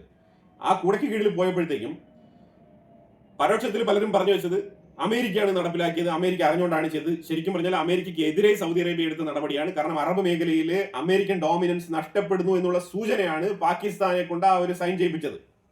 ആ ഒരു നടപടിയാണ് സൗദി അറേബ്യ എടുത്തത്. അമേരിക്ക ഇപ്പം ഈ ഒരു അറബ് നേഷൻസിന്റെ മിഡിൽ ഈസ്റ്റിന്റെ ആ ഒരു ബന്ധം ഒരു 6 മാസത്തേക്കെങ്കിലും കട്ട് ഓഫ് ചെയ്താൽ കൊള്ളാം എന്നുള്ള അവസ്ഥയിലാണ് അമേരിക്ക ഉള്ളത്. കാരണം ജൂവിഷ് കമ്മ്യൂണിറ്റിയുടെ പ്രഷർ നല്ല രീതിയിൽ അമേരിക്കയിൽ ട്രംപ് ഭരണകൂടത്തിന്റെ മേളിലുണ്ട്. അപ്പം പുള്ളിക്കാരൻ ഈ അറബ് രാജ്യങ്ങളെല്ലാം പോയി സംസാരിച്ച ഉടനെ ഇപ്പൊ നിലവിൽ ട്രംപ് പറഞ്ഞുകൊണ്ടിരിക്കുന്നുണ്ടല്ലോ, ഞാൻ വെസ്റ്റ് ബാങ്ക് അനക്സ് ചെയ്യാൻ സമ്മതിക്കില്ല എന്ന് പറഞ്ഞു. എന്തുകൊണ്ടാണ്? ഇതേ ട്രംപാണ് വിജയിച്ച് വന്ന സമയത്ത് ഇസ്രായേലിന്റെ അടുത്ത് കംപ്ലീറ്റ് ആയിട്ട് വെസ്റ്റ് ബാങ്ക് അനക്സേഷനെ സപ്പോർട്ട് ചെയ്തതും. കഴിഞ്ഞ തവണ ട്രംപ് ഭരണത്തിലിരുന്ന സമയത്ത് ടെല്ലവീവിൽ ഇരുന്ന് US എംബസി എടുത്തുകൊണ്ട് ജെറുസലേമിൽ സ്ഥാപിച്ചതും. അത്രമാത്രം ജൂയിഷ് കമ്മ്യൂണിറ്റിക്ക് സപ്പോർട്ടായിട്ട് നിൽക്കുന്ന, മാനസികമായിട്ട് തന്നെ സപ്പോർട്ടോടുകൂടി നിൽക്കുന്ന പ്രവർത്തിക്കുന്ന ട്രംപിന് ഇന്ന് വെസ്റ്റ് ബാങ്ക് അനക്സേഷനെ സപ്പോർട്ട് ചെയ്യാൻ കഴിയില്ല എന്ന് പറയാനുള്ള കാരണം എന്താണെന്ന് പറഞ്ഞാൽ മിഡിൽ ഈസ്റ്റ് രാജ്യങ്ങൾ കൊടുത്ത പ്രഷർ. അത് മിഡിൽ ഈസ്റ്റ് രാജ്യങ്ങളെ സംബന്ധിച്ചിടത്തോളം അമേരിക്കയുടെ സെക്യൂരിറ്റി ഒന്നുമല്ല എന്ന് ആക്കി തീർത്തിരിക്കുകയാണ് ഈ പാകിസ്ഥാനെ കൊണ്ട് സൈൻ ചെയ്യിപ്പിച്ചുകൊണ്ട് സിംബോളിക്കായിട്ട് സൗദി അറേബ്യ നടത്തിയ ഈ ഒരു പ്രവൃത്തി. ഈ UNGA യുണൈറ്റഡ് നേഷൻസിന്റെ ജനറൽ അസംബ്ലിയുമായിട്ട് ബന്ധപ്പെട്ട് അറബ് രാജ്യങ്ങളൊക്കെ അമേരിക്കയിൽ പോകാൻ ഇടയായതും ഖത്തർ അമീറും എർദോഗനും കൂടി ചേർന്നിട്ടാണ് ഇതിൽ ഏറ്റവും കൂടുതൽ ഇമ്പോർട്ടന്റ് ആയിട്ട് ഈ കാര്യങ്ങളൊക്കെ പങ്കുവച്ചത്. MBS ഒന്നും പോയില്ല, MBS പോയില്ല. അതിന് പകരം പ്രൈം മിനിസ്റ്ററെയാണ് അയച്ചു വെച്ചത് സൗദി അറേബ്യയുടെ. അപ്പൊ പ്രധാനമായിട്ടും സൗദി അറേബ്യയുടെ മറ്റൊരു ചേരിയായിട്ടുള്ള തുർക്കിയുടെ നേതൃത്വത്തിലാണ് ഇപ്പം ഈ വെസ്റ്റ് ബാങ്കുമായിട്ട് ബന്ധപ്പെട്ട അനക്സേഷൻ നടക്കാൻ പാടില്ല, അത് തടയണം എന്നുള്ള തീരുമാനത്തിലേക്ക് ട്രംപ് എത്തിയത്. ശരിക്കും പറഞ്ഞാൽ ട്രംപിനെ എത്തിപ്പിച്ചത്. പക്ഷെ ഇപ്പൊ കൊടുത്തുകൊണ്ടിരിക്കുന്ന പ്രഷർ എന്ന് പറഞ്ഞാൽ മിഡിൽ ഈസ്റ്റ് രാജ്യങ്ങളിൽ നിന്നും അമേരിക്കൻ ഡോമിനൻസ് നഷ്ടപ്പെട്ടുകൊണ്ടിരിക്കുന്ന സാഹചര്യമാണ്. അത് നഷ്ടപ്പെടുക എന്ന് പറഞ്ഞാൽ അമേരിക്ക പർപ്പസ്ഫുള്ളി മിഡിൽ ഈസ്റ്റിനെ ഇഗ്നോർ ചെയ്യാൻ, ഇസ്രായേലിനോടൊപ്പം നിലനിൽക്കാനും വെസ്റ്റ് ബാങ്ക് അനക്സേഷനെ ഓപ്പൺലി സപ്പോർട്ട് ചെയ്യുന്നില്ല എന്ന് പറഞ്ഞാലും ഇൻഡയറക്ട്ലി അതിന് സപ്പോർട്ട് കൊടുക്കാനും, അതുപോലെ തന്നെ സിറിയയെ വെച്ചിട്ടൊരു സെറ്റിൽമെന്റ് റെഡിയാക്കാനും. മനസ്സിലായി? അതായത് ഇസ്രായേലിനെ ചുറ്റിപ്പറ്റി വെസ്റ്റ് ഏഷ്യ എന്ന് പറഞ്ഞു കഴിയുമ്പോഴത്തേക്കും ആ ഒരു രീതിയിൽ കിടക്കുന്ന രാജ്യങ്ങളെല്ലാം തന്നെ ഇസ്രായേലിന്റെ കീഴിലേക്ക് വരിക, അതാണ് ഉദ്ദേശിക്കുന്നത്. ഇനി അറബ് രാജ്യങ്ങളുമായിട്ട് ഒരു നല്ല റിലേഷൻഷിപ്പ് വേണമെന്നുണ്ടെങ്കിൽ ഈ ഇസ്രായേൽ ഗാസ പ്രശ്നത്തിക്കും ഇനി അത് ഏത് രീതിയിൽ തീരുന്നു അതിനനുസരിച്ചിരിക്കും ബാക്കിയുള്ള കാര്യങ്ങളുടെ മുന്നോട്ട് പോക്ക്. ആ രീതിയിൽ ട്രംപിന്റെ മിഡിൽ ഈസ്റ്റ് പോളിസി പരാജയപ്പെട്ടിരിക്കുകയാണ്, നിരുപാധികം പരാജയപ്പെട്ടിരിക്കുകയാണ്. പാകിസ്ഥാന്റെ അവസ്ഥ എന്ന് പറഞ്ഞാൽ ഇപ്പം ചിറ ഒടിഞ്ഞിരിക്കുന്ന ഒരു അവസ്ഥയാണ് പാകിസ്ഥാൻ്റെ. കാരണം വേറെ ഒന്നുമില്ല, ചൈന പിടിമുറുക്കുന്നുണ്ട്. പാകിസ്ഥാനിൽ ഇനി ഇൻവെസ്റ്റ്മെന്റുകളൊന്നും പറ്റത്തില്ല. ഇനി ഈ CPEC 2.0 എന്ന് പറഞ്ഞ പ്രോജക്റ്റ് നിർത്താൻ പോവാണ്. ഇനി ഫർദർ ഫണ്ടിങ് ഒന്നും കൊടുക്കില്ല എന്നുള്ള നിലപാടുകളൊക്കെ ചൈന എടുത്തിട്ടുണ്ട്. അതിന് കാരണം പാകിസ്ഥാൻ അമേരിക്കയുമായിട്ട് കാണിച്ച ഈ ഒരു ഊഷ്മള ബന്ധം, അത് തന്നെയാണ് സംഭവം. അപ്പൊ അങ്ങനെ ഇരിക്കുന്ന സാഹചര്യത്തിൽ അത്ര ഊഷ്മളമായ ബന്ധം എന്ന് പറയത്തക്ക രീതിയിൽ ട്രംപ് അവരുടെ അടുത്ത് പെരുമാറിയില്ല. ഇപ്പൊ ഫൈനലായിട്ട് നമുക്ക് അറിയാൻ കഴിയുന്നത് ഇവരെ വൈറ്റ് ഹൗസിൽ 3/4 മണിക്കൂർ ഇരുത്തിയിട്ട് മാധ്യമപ്രവർത്തകരുടെ അടുത്ത് പാകിസ്ഥാനികൾ ഇവിടെ എവിടെയൊക്കെ ഉണ്ട്, ഇവിടെ വൈറ്റ് ഹൗസിന്റെ ഫ്രണ്ട് റൂമിലോ അല്ലെങ്കിൽ ഏതോ ഒരു സൈഡിലോ റൂമിലൊക്കെ ഉണ്ടെന്നുള്ള രീതിയിൽ അപമാനിക്കുന്ന രീതിയിൽ പെരുമാറിയതായിട്ടാണ് വാർത്തകൾ വരുന്നത്. ഞാനത് വീഡിയോ പരിശോധിക്കുകയും ചെയ്ത് ട്രംപ് അതേ ഒരു ലാംഗ്വേജിൽ തന്നെയാണ് സംസാരിക്കുന്നത്. We have a great leader coming. We have the Prime Minister of Pakistan coming and the Field Marshal. Pakistan Field Marshal is a very great guy, and so is the Prime Minister, both. And they're coming, and they may be in this room right now. I don't know, because we're late. And I said maybe they'd like to join the. They actually may be somewhere in the beautiful. പാകിസ്ഥാന്റെ പ്രതിനിധികൾ ഇവിടെയൊക്കെയോ ഉണ്ടെന്നാണ് പറയുന്നത്. ഇങ്ങനെയാണോ രാജ്യത്തിന്റെ leaders പോയി കഴിഞ്ഞാൽ white ഹൗസിൽ നിന്ന് പെരുമാറുക? ഒരിക്കലുമില്ല. ട്രംപ് വെളിയിൽ വന്ന് നിന്ന് ഷേക്ക് ഹാൻഡ് കൊടുത്ത് വിളിച്ചുകൊണ്ട് പോകുന്നതാണ് പതിവ്. പക്ഷെ ഇവിടെ സംഭവിച്ചത് അതല്ല.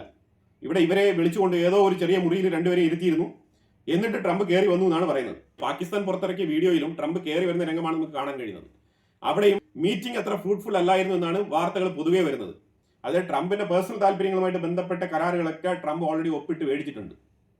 ഏതാണ് മിനറൽ ഡീല്, അതുപോലെ ക്രിപ്റ്റോ കറൻസി, ഇതെല്ലാം തന്നെ ഏർപ്പാടാക്കി മേടിച്ചിട്ടുണ്ട്. ഇപ്പൊ ശരിക്കും പറഞ്ഞാൽ പാകിസ്ഥാനിന് ചൈനയെ എടുത്ത് പോകണോ അമേരിക്ക എടുത്ത് പോകണോ, ചൈന നമ്മളെ അക്സെപ്റ്റ് ചെയ്യുമോ എന്നുള്ള പേടി ഇപ്പൊ വീണ്ടും. ഇപ്പൊ അമേരിക്ക ശരിക്കും പറഞ്ഞാൽ കറി ലീവ്സ് പോലെ എടുത്ത് കളഞ്ഞിരിക്കുകയാണ് പാകിസ്ഥാനെ. അതാണ് ഇപ്പൊ അവസ്ഥ. ഇന്ത്യയും UAEയും തമ്മിൽ നമുക്ക് ഫ്രീ ട്രേഡ് എഗ്രിമെന്റ് ഉണ്ട്. നമുക്ക് ദർഹത്തിൽ ട്രാൻസാക്ഷൻ ചെയ്യാൻ പറ്റുന്ന രീതിയിലുള്ള ഫ്രീ ട്രേഡ് എഗ്രിമെന്റ് ഉണ്ട്. സൗദി അറേബ്യ പാകിസ്ഥാനുമായിട്ട് വെച്ച് ഡീല് ശരിക്കും പറഞ്ഞാൽ സൗദി അറേബ്യയ്ക്ക് 2 ഗുണം ചെയ്യുമെന്നാണ് സൗദി അറേബ്യ വിചാരിച്ചത്. ഒന്ന്, അമേരിക്കയ്ക്കെതിരെ എടുക്കുന്ന നടപടിയായിട്ട് കരുതപ്പെടും. ഇന്ത്യ എടുത്ത് പാകിസ്ഥാന് വേണ്ടിയിട്ട് റെക്കമെൻഡ് ചെയ്തിട്ട് ഇന്ത്യ അതിനെ മൈൻഡ് ചെയ്യാതെ ഇന്ത്യയുടെ നിലപാടുമായിട്ട് ഇന്ത്യ മുന്നോട്ട് പോയി. മൂന്നാമത്, സൗദി അറേബ്യ ഇങ്ങനെ പാകിസ്ഥാനുമായിട്ട് ഒരു ഡിഫൻസ് ഡീൽ സൈൻ ചെയ്ത് കഴിഞ്ഞാൽ ബാക്കിയുള്ള അറബ് രാജ്യങ്ങളെല്ലാം കൂടി ചേർന്നിട്ട് വരിവരിയായിട്ട് സൈൻ ചെയ്യുമെന്ന് തെറ്റിദ്ധരിച്ച് സൗദി അറേബ്യ. പക്ഷേ UAE ചേർന്ന് ഒരു സെക്ട് രാജ്യങ്ങളുണ്ട്. ഇവർ UAE, ഖത്തർ, ഈ രാജ്യങ്ങളൊക്കെ ചേർന്നിട്ട് പാകിസ്ഥാനെ അടുപ്പിച്ചില്ല. പാകിസ്ഥാൻ അവിടെ ഇൻവോൾവ് ആകുന്നത് തുർക്കിക്കും താല്പര്യമില്ല. അപ്പൊ തുർക്കി, ഇറാൻ ഉൾപ്പെടെയുള്ള രാജ്യങ്ങൾക്ക് ആർക്കും തന്നെ ഈ പാകിസ്ഥാനെ ഈ രീതിയിൽ കൊണ്ടുവരുന്നതിനോട് യാതൊരു യോജിപ്പില്ല. അപ്പൊ ശരിക്കും പറഞ്ഞാൽ MBS എടുത്ത ഈ ഒരു തീരുമാനം അടപടലം പൊട്ടിയിരിക്കുകയാണ്. കാരണം എന്താണ്, ഈ പാകിസ്ഥാന്റെ ഉള്ളിൽ ആണവായുധം ഉണ്ടോ എന്ന് ചോദിച്ചു കഴിഞ്ഞാൽ 170 എങ്ങാണ്ട് ഉണ്ടെന്നാണ് അവർ പറയുന്നത്. പക്ഷേ ഈ കിറാണ ഹിൽസിന്റെ ആ ഒരു മലയുടെ ഗുഹയ്ക്കുള്ളിൽ ഇവര് ഈ 170 ആണവായുധങ്ങൾ സൂക്ഷിച്ചു വെച്ചിരിക്കുന്നു എന്നാണ് പറയുന്നത്. പക്ഷെ ഇപ്പൊ അതിന്റെ എൻട്രൻസ് ഒക്കെ ഇന്ത്യ അടിച്ചു പൊട്ടിച്ചിട്ടുണ്ട്. ഇനിയിപ്പോൾ അതിന് വേറെ വഴി കൂടെ എടുക്കാന്ന് ചോദിച്ചാൽ അവിടെയും അടിച്ചു പൊട്ടിച്ച് റെഡിയാക്കി വെച്ചിരിക്കുകയാണ്. അപ്പൊ ഇനിയിപ്പം സൗദി അറേബ്യക്ക് ഇനി ഏതെങ്കിലും രീതിയിൽ ഇനി IAEA ബന്ധപ്പെട്ട് ഞങ്ങൾക്കും പാകിസ്ഥാനും തമ്മിൽ ഇങ്ങനെ ഡീലുണ്ട്, അപ്പൊ ഞങ്ങൾ ഈ ഒരു ആണവായുധം പാകിസ്ഥാനുള്ളതൊന്ന് ജസ്റ്റ് നോക്കി ഉറപ്പുവരുത്തിയേക്കാം എന്നുള്ള രീതിയിലൊക്കെ വന്നു കഴിഞ്ഞാൽ, അപ്പൊ പാകിസ്ഥാൻ പറയുന്നത് നിങ്ങൾ ആണവായുധം ഉണ്ടെന്ന് വിചാരിച്ചോ? ശരിക്കും പറഞ്ഞാൽ ആണവായുധം ഉണ്ട്, അത് ഈ മലയുടെ അടിയിൽ കിടക്കുകയാണ്. ഇനി ഞങ്ങൾക്ക് ഇത് തോണ്ടിയെടുക്കാനൊന്നും പറ്റത്തില്ല. കാരണം ഇന്ത്യ ആണെങ്കിൽ 2 സൈഡിലും ബോംബിട്ട് അടിച്ച് തകർത്തിരിക്കുകയാണ്. ഇതിന്റെ ഉള്ളിൽ കയറി പോകാനൊന്നും പറ്റത്തില്ല. ആ രീതിയിൽ ലോക്കായി കിടക്കുകയാണ്. അതാണിപ്പോ നിലവിലത്തെ ഒരു അവസ്ഥയായിട്ട് മനസ്സിലാക്കാൻ പറ്റുന്നത്. അപ്പൊ ആണവായുധം ഉണ്ടോ എന്ന് ചോദിച്ചു കഴിഞ്ഞാൽ ആണവായുധമുണ്ട്, ഉപയോഗിക്കാൻ പറ്റുമോ? അത് ഇപ്പൊ എടുക്കാനൊന്നും പറ്റത്തില്ല. അത് കിറാണ ഹിൽസിന്റെ അടിയിൽ കുഴിയിൽ പോയി കിടക്കുകയാണ്. ഇന്ത്യ അതിനെ അടിച്ചങ്ങ് മൂടിയിട്ടിരിക്കുകയാണ്. കഴിഞ്ഞാൽ അതിനെ തോണ്ടാന്ന് കഴിഞ്ഞാൽ ഇനിയിപ്പോൾ റേഡിയേഷൻ അത് എന്നൊക്കെ പറഞ്ഞ് പുറത്തു വരും. അതുകൊണ്ട് അത് എടുക്കാതിരിക്കുന്നതാണ് നല്ലത് എന്നുള്ള ഒരു ആൻസർ ആയിരിക്കും പാകിസ്ഥാൻ കൊടുക്കാൻ പോകുന്നത്. അപ്പൊ പിന്നെ നമ്മൾ ഈ എഗ്രിമെന്റ് ഒക്കെ സൈൻ ചെയ്തത്, അതിപ്പോ എഗ്രിമെന്റ് പല രാജ്യങ്ങളും സൈൻ ചെയ്തു. അതിപ്പം ഇറാന്റെ അടുത്ത് JCPOA എഗ്രിമെന്റ് സൈൻ ചെയ്തിട്ട് സൗദി അറേബ്യയുമായിട്ട് പാച്ചപ്പ് ചെയ്തിട്ട് ട്രംപ് ആ ഒരു എഗ്രിമെന്റ് തന്നെ കീറിക്കളഞ്ഞതല്ലേ. അതുപോലെ എഗ്രിമെന്റുകളൊക്കെ ഇങ്ങനെയൊക്കെ ആൾക്കാർ ഉണ്ടാക്കും എന്ന് പറഞ്ഞിട്ട് അതൊക്കെ ഉടനെ പ്രാവർത്തികമാക്കണം എന്ന് പറയാൻ പറ്റുമോ? ഇപ്പൊ ഇന്ത്യ പാകിസ്ഥാൻ അടിച്ചു കഴിഞ്ഞാൽ സൗദി അറേബ്യക്ക് എന്ത് ചെയ്യാനാണ്? ഒന്നും ചെയ്യാനില്ല. 160 ബില്യന്റെ ആയുധങ്ങളാണ് സൗദി അറേബ്യ അമേരിക്കയിൽ നിന്ന് മേടിക്കാമെന്ന് പറഞ്ഞിരുന്നത്. അപ്പൊ ആ ഡീലുമായിട്ട് ബന്ധപ്പെട്ട് ട്രംപ് ഇപ്പൊ ശ്വാസം മുട്ടിയിരിക്കുകയാണ്. കാരണം വേറെ ഒന്നുമല്ല, ഇസ്രായേൽ ഖത്തറിനെ അടിച്ചത്. അതാണ് ഇപ്പൊ മിഡിൽ ഈസ്റ്റിലുള്ള ഏറ്റവും വലിയ പ്രശ്നമായിട്ട് അമേരിക്ക നേരിട്ടുകൊണ്ടിരിക്കുന്നത്. അടിച്ചത് ഇസ്രായേൽ, പ്രശ്നം വന്നത് അമേരിക്കയ്ക്ക്. കാരണം ഈ മിഡിൽ ഈസ്റ്റ് മേഖലയിലുള്ള സെക്യൂരിറ്റി ഉറപ്പുവരുത്തിയിരിക്കുന്നത് അമേരിക്കയാണ്. ഇപ്പൊ എങ്ങനെ ഇരിക്കുന്നത്? അപ്പൊ അതായത് ജിയോ പൊളിറ്റിക്സ് എന്ന് പറയുന്നത് ഈ ഒരു ചെസ് ബോർഡിൽ ഒരു കോയിൻ മാറ്റുന്ന പോലെയാണ്. ആ ചെസ് ബോർഡിൽ ഒരു കോയിൻ മാറ്റിയതാണ് ഖത്തറിലേക്ക് നടത്തിയ ആക്രമണം. ആ ചെസ് ബോർഡിലേക്ക് വേറൊരു കോയിൻ മാറ്റിയതാണ് സൗദി അറേബ്യ പാകിസ്ഥാന്റെ ഒരു എഗ്രിമെന്റ്. ഈ ഒരു കോയിൻ വേറൊരു സ്ഥലത്തേക്ക് മാറ്റുമ്പോഴത്തേക്കും അതുമായിട്ട് കണക്റ്റഡ് ഉള്ള റൂട്ടുകൾ പലതും ഉണ്ടാവും. അപ്പൊ അങ്ങനത്തെ റൂട്ടിലൊക്കെ വന്ന് പെട്ട രാജ്യമാണ് ഇന്ത്യയൊക്കെ. ഇന്ത്യ അമേരിക്കയുമായിട്ട് നടത്തിയ നെഗോസിയേഷനിൽ പറഞ്ഞിരിക്കുന്ന വിഷയം എന്ന് പറഞ്ഞാൽ 2 വിഷയങ്ങളാണ്. ഇന്ത്യ പറഞ്ഞത് റഷ്യൻ ഓയിൽ കുറയ്ക്കാം, അമേരിക്കൻ ഓയിൽ വർദ്ധിപ്പിക്കാം. അതിന് ഇന്ത്യ കൊടുത്തിരിക്കുന്ന 2 ഓപ്ഷൻ. അത് 2 കാറ്റഗറിയിലാണ് നെഗോഷിയേഷൻ നടക്കുന്നത്. ഫസ്റ്റ് കാറ്റഗറി എന്ന് പറഞ്ഞത് പ്യൂണിറ്റീവ് താരിഫ് 25%. അതിലാണ് ഈ റഷ്യൻ ക്രൂഡിന്റെ വിഷയങ്ങളൊക്കെ വരുന്നത്. അടുത്ത കാറ്റഗറി എന്ന് പറഞ്ഞത് 25% താരിഫ് നമ്മളുടെ ആക്ച്വൽ താരിഫായിട്ട് ട്രംപ് അടിച്ചു തന്നിരിക്കുന്നത്. അവിടെയാണ് നമ്മൾ ബൈലേറ്ററൽ ട്രേഡ് എഗ്രിമെന്റ് മുന്നോട്ട് കൊണ്ടുപോകുന്നത്. ഇതിന്റെ അഡീഷണൽ ആയിട്ട് ഒരു പ്രശ്നം ഇന്ത്യ ഫേസ് ചെയ്യുന്നത്, ഇറാൻ ചബഹാർ പോർട്ടിന്റെ മേളിൽ അമേരിക്ക ഇപ്പൊ സാങ്ഷൻ കൊണ്ടുവരികയാണ്. ഈ ആഴ്ച തൊട്ട് 28-ാം തീയതി തൊട്ട് ആ സാങ്ഷൻസ് നിലവിൽ വരികയാണ്. അപ്പൊ ഇന്ത്യ വളരെ ട്രിക്കി ആയിട്ടുള്ള ഓപ്ഷനാണ് അമേരിക്കയ്ക്ക് കൊടുത്തത്. അതായത് ഈ ചബഹാർ പോർട്ട് ഇന്ത്യ ഉപയോഗിക്കുന്നതുകൊണ്ട് ആർക്കും ഒരു ബുദ്ധിമുട്ടുമില്ല. ഇന്ത്യക്ക് വേണമെങ്കിൽ മുംബൈ ടു ചബഹാർ വളരെ കോൺഫിഡൻഷ്യൽ ആയിട്ട് തന്നെ ഈ റൂട്ട് എപ്പോഴും മെയിൻറ്റെയിൻ ചെയ്ത് കൊണ്ടുപോകാൻ കഴിയും. അതിന് വേണ്ടിയിട്ട് സ്പെഷ്യൽ ആയിട്ടുള്ള ഫ്ലീറ്റുകൾ ഉപയോഗിക്കാൻ പറ്റും. അമേരിക്ക അത് സാങ്ഷൻ കൊണ്ടുവന്നാൽ തന്നെയും നമുക്ക് അത് ഉപയോഗിക്കാൻ പറ്റും. അത് ഇന്ത്യക്ക് വളരെ തൊട്ടടുത്ത് കിടക്കുന്ന ഒരു പോർട്ടാണ്. ബാക്കി ഇന്ത്യയുമായിട്ട് ഡീൽ ചെയ്യുന്ന എല്ലാ പോർട്ടുകളെയും ചബഹാർ പോർട്ടിലേക്ക് വരേണ്ടതൊക്കെ നമുക്ക് മുംബൈ മുദ്ര പോർട്ടിലേക്ക് കൊണ്ടുവരാൻ പറ്റും, ഗുജറാത്ത് പോർട്ടിലേക്ക് കൊണ്ടുവരാൻ പറ്റും, വിഴിഞ്ഞം പോർട്ടിലേക്ക് അടുപ്പിക്കാൻ പറ്റും. അപ്പൊ അതുകൊണ്ട് തന്നെ ഇറാൻ ചബഹാർ പോർട്ടിലേക്ക് വരുന്ന സാങ്ഷൻസ് നമ്മളെ വലിയ രീതിയിൽ ബാധിക്കുന്നില്ല. പക്ഷെ എന്നാലും ഇന്ത്യ അവിടെ പറഞ്ഞിരിക്കുന്നത് റഷ്യന്റെ ഓയിൽ കുറയ്ക്കണം എന്നുണ്ടെങ്കിൽ ഇമീഡിയറ്റ് ആയിട്ട് ഫുൾ കുറയ്ക്കാൻ പറ്റില്ല. അത് ക്രമേണ വേണമെങ്കിൽ കുറച്ച് കൊണ്ടുവരാം. കാരണം റഷ്യയുടെ റിലേഷൻഷിപ്പ് ഞങ്ങൾക്ക് വളരെ ഇമ്പോർട്ടന്റ് ആണ്. കാരണം ഞങ്ങളുടെ ഡിഫൻസിൽ മേജർ ആയിട്ടുള്ള ഒരു പാർട്ട്ണറാണ് റഷ്യ. അപ്പോൾ ഒരു സുപ്രഭാതത്തിൽ പെട്ടെന്ന് എടുപിടി എന്ന് പറഞ്ഞിട്ട് ഈ കാര്യങ്ങളൊന്നും നടത്താൻ പറ്റില്ല. ഇത് ഡിപ്ലോമസിയാണ്. അത് അമേരിക്കയ്ക്കും കൂടി മനസ്സിലാകുന്ന വിഷയമാണ്. എന്തുകൊണ്ടാണ് സിറിയയിൽ ഇസ്രായേൽ കയറി അറ്റാക്ക് നടത്തിയ സമയത്ത് അമേരിക്കൻ ബേസുകളൊക്കെ അവിടെ ഉണ്ടായിരുന്നിട്ടും റഷ്യയുടെ ബേസ് മാത്രം എടുത്തുകൊണ്ട് പോകുമെന്ന് പറഞ്ഞത്? അതൊരു ഡിപ്ലോമാറ്റിക് റിലേഷൻഷിപ്പിനെ മാനിച്ചുകൊണ്ട് അമേരിക്ക റഷ്യക്ക് കൊടുത്ത ഇൻഫർമേഷൻ അല്ലേ? അതനുസരിച്ച് റഷ്യ കംപ്ലീറ്റ് സാമഗ്രികളും എടുത്തുകൊണ്ടല്ലേ പോയത്. അല്ലാതെ അഫ്ഗാനിസ്ഥാനിൽ നിന്നും അമേരിക്ക ആയുധങ്ങളൊക്കെ തീവ്രവാദികളുടെ കയ്യിൽ ഇട്ട് കൊടുത്തിട്ട് പോയതുപോലെ റഷ്യ ഒരിക്കലും പോയിട്ടില്ല. റഷ്യ അവരുടെ കംപ്ലീറ്റ് സാമഗ്രികളും അവിടുന്ന് തൂത്തുപറക്കി എടുത്തുകൊണ്ടാണ് പോയത്. അപ്പൊ ആ സാഹചര്യത്തിൽ റഷ്യയുടെ ഓയിൽ ഗണ്യമായിട്ട് കുറച്ച് കൊണ്ടുവരാം. പക്ഷെ ഞങ്ങൾക്ക് ഇറാന്റെ ഓയിൽ മേടിക്കാനുള്ള ഓപ്ഷൻ നിങ്ങൾ തരണം. ചൈനയ്ക്ക് മാത്രം നിങ്ങൾ ഇറാനിൽ നിന്ന് ഓയിൽ മേടിച്ചോ എന്ന് പറഞ്ഞല്ലോ. അപ്പൊ അതേപോലെ ഞങ്ങൾക്ക് ഓപ്ഷൻ തരും, ഇറാന്റെ ഓയിൽ മേടിച്ചോ. അപ്പൊ ഇറാന്റെ ഓയിൽ മേടിച്ചോ എന്ന് പറഞ്ഞു കഴിഞ്ഞാൽ നമുക്ക് എന്ത് ചെയ്യാം? ചബഹാർ പോർട്ടിന്റെ ആക്സസ് വളരെ ഈസി ആയിട്ട് ഉപയോഗിക്കാം. അതാണ് ഇന്ത്യ ഉപയോഗിക്കുന്ന ഒരു സ്ട്രാറ്റജി. അതിനോ അമേരിക്ക ഓക്കെ പറഞ്ഞോ ഇല്ലയോ എന്നുള്ളത് ഇതുവരെ നമുക്ക് അറിയാത്ത വിഷയമാണ്. പക്ഷേ ഈ ഒരു വിഷയം ഇന്ത്യ അങ്ങോട്ട് പ്രപ്പോസ് ചെയ്തിട്ടുണ്ട്. ഇതാണ് ഈ പുനറ്റീവ് താരിഫിന്റെ മേളിൽ ഇരിക്കുന്ന വിഷയം. എന്നിട്ട് അമേരിക്കൻ ഓയിൽ ഞങ്ങൾ ഏറ്റവും കൂടുതൽ വാങ്ങാം. അമേരിക്കൻ ഓയിൽ നമ്മൾ ചെറപറ വാങ്ങിക്കുന്നു എന്ന് പറഞ്ഞു കഴിഞ്ഞാൽ പിന്നെ ഈ മിഡിൽ ഈസ്റ്റ് രാജ്യങ്ങളിൽ UAE ഉൾപ്പെടെയുള്ള രാജ്യങ്ങളൊക്കെ വളരെ ഹാപ്പി ആവും. കാരണം ഈ ഐമാക് കോറിഡോർ, അതായത് India UAE Saudi Arabia through Jordan വഴി ഇസ്രായേൽ ഹൈഫ പോർട്ടിലേക്ക് എത്തി ഇറ്റലി ടച്ച് ചെയ്ത് ഗ്രീസ് ടച്ച് ചെയ്തൊക്കെ പോകുന്ന ഐമാക് കോറിഡോർ വളരെ ശക്തമായിട്ട് മുന്നോട്ട് കൊണ്ടുപോകാൻ കഴിയും. അപ്പൊ അതുകൊണ്ട് ഇപ്പൊ നിലവിലെ സൗദി അറേബ്യ എടുത്തിരിക്കുന്ന നിലപാട് വെച്ചിട്ടാണെന്നുണ്ടെങ്കിൽ ഈ ഐമാക് കോറിഡോറിനെ സസ്പെൻഡ് ചെയ്യുന്ന രീതിയിലുള്ള തീരുമാനങ്ങളാണ് സൗദി അറേബ്യ എടുത്തിട്ടിരിക്കുന്നത്. അപ്പൊ അതുകൊണ്ട് ഇപ്പൊ സൗദി അറേബ്യക്ക് കാര്യം മനസ്സിലായി. അത് മനസ്സിലാക്കി കൊടുക്കാൻ വേണ്ടിയിട്ട് ഇന്ത്യ ഒരു വിഷയം ചെയ്തിട്ടുണ്ട്.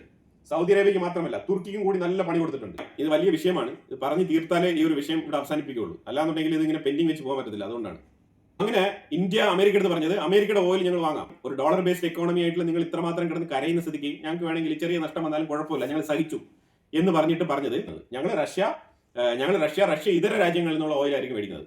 ഫോർ എക്സാമ്പിൾ നിങ്ങൾ വെനിസുലയുടെ ഓയിൽ തന്നാൽ ഞങ്ങൾ ഓക്കെയാണ്. ആ രീതിയിലാണ് ഇന്ത്യ പറഞ്ഞത്. തിരിച്ച് മിഡിൽ ഈസ്റ്റിൽ സൗദി അറേബ്യ ഒപ്പക് രാജ്യങ്ങൾ ഇതുമായിട്ട് ബന്ധപ്പെട്ടുള്ള പ്രപ്പോസൽ ഇന്ത്യ വെച്ചില്ല. ഇത് ശരിക്കും മിഡിൽ ഈസ്റ്റിൽ ഉണ്ടാക്കിയ ഒരു ഷോക്ക് ഉണ്ടല്ലോ, അത് വലിയൊരു ഷോക്കാണ്. അതായത് അമേരിക്ക എടുത്തും റഷ്യ എടുത്തും രണ്ട് പവറുകളായിട്ടുള്ള രാജ്യങ്ങളിൽ നിന്ന് ഇന്ത്യ എണ്ണ വാങ്ങുകയും അതേസമയം മിഡിൽ ഈസ്റ്റിലേക്ക് തിരിച്ചു വരുന്നില്ല എന്ന് പറയുന്ന ഒരു സാഹചര്യം ഇത് ഒട്ടും പ്രതീക്ഷിച്ചില്ല സൗദി അറേബ്യയാണ് 25% താരിഫ് ഇടാൻ പറഞ്ഞത് ഇന്ത്യക്ക് മേളിൽ. ഇപ്പം ലാഭം കൊണ്ടുപോകുന്നത് അമേരിക്ക. നീ മിഡിൽ ഈസ്റ്റിൽ എണ്ണ വാങ്ങിക്കാതിരിക്കൂ, അത് എന്നെ ബാധിക്കുന്ന വിഷയമേ അല്ല എന്നാണ് ഇപ്പം ട്രംപ് പറഞ്ഞുകൊണ്ടിരിക്കുന്നത്. നീ അമേരിക്കയിൽ നിന്ന് എണ്ണ വാങ്ങിയാൽ മതി, അതാണ് ട്രംപിന് ആവശ്യം. അതൊരു സൈഡിൽ ട്രംപ് ഇന്ത്യയെ ആ രീതിയിൽ ഡീൽ സെക്യൂർ ചെയ്യുന്നു. നവംബറിനുള്ളിൽ നമ്മൾ അമേരിക്കയിൽ നിന്നുള്ള എണ്ണ കുത്തനെ കൂട്ടും, ഉറപ്പാണ്. കാരണം നമ്മൾ താരിഫും കാര്യങ്ങളൊക്കെ എടുത്ത് കളയും. ഇന്ത്യക്കും അമേരിക്കയും തമ്മിലുള്ള പ്രശ്നം എന്ന് പറഞ്ഞാൽ ഈ താരിഫുമായിട്ട് ബന്ധപ്പെട്ട ചെറിയൊരു വിഷയമാണ്. ഇത് കഴിഞ്ഞാൽ അതായത് ഈ മിഡിൽ ഈസ്റ്റ് രാജ്യങ്ങളൊക്കെ വിചാരിച്ചുകൊണ്ടിരിക്കുന്നത് ഇന്ത്യയും അമേരിക്കയും തമ്മിൽ എന്തോ ഭീകരമായ പ്രശ്നം എന്നാണ്. അങ്ങനെയൊന്നുമില്ല. ഈ പ്രശ്നം മാറുന്നതോടുകൂടി ഇന്ത്യയും അമേരിക്കയും പഴയതിനേക്കാളും ഊഷ്മളമായ രീതിയിൽ കാര്യങ്ങൾ മുന്നോട്ട് നടത്തും. പക്ഷേ ഇന്ത്യക്ക് ഒരു തിരിച്ചറിവുണ്ടാകും. ഒരു ഡിസ്റ്റൻസിൽ തന്നെയായിരിക്കും അമേരിക്ക നിർത്തുന്നത്. പക്ഷേ എന്നാലും റിലേഷൻഷിപ്പ് നല്ല രീതിയിൽ മുന്നോട്ട് പോകും. പാകിസ്ഥാൻ സൈഡ് ലൈൻ ചെയ്യപ്പെട്ടു. ഇപ്പൊ പാകിസ്ഥാന്റെ പ്രധാനപ്പെട്ട ജോലി ഇപ്പൊ എന്താണെന്ന് അറിയാമോ? പാകിസ്ഥാന്റെ പ്രധാനപ്പെട്ട ജോലി ഇപ്പം ചൈനയെ അനുനയിപ്പിക്കുക എന്നുള്ളതാണ്.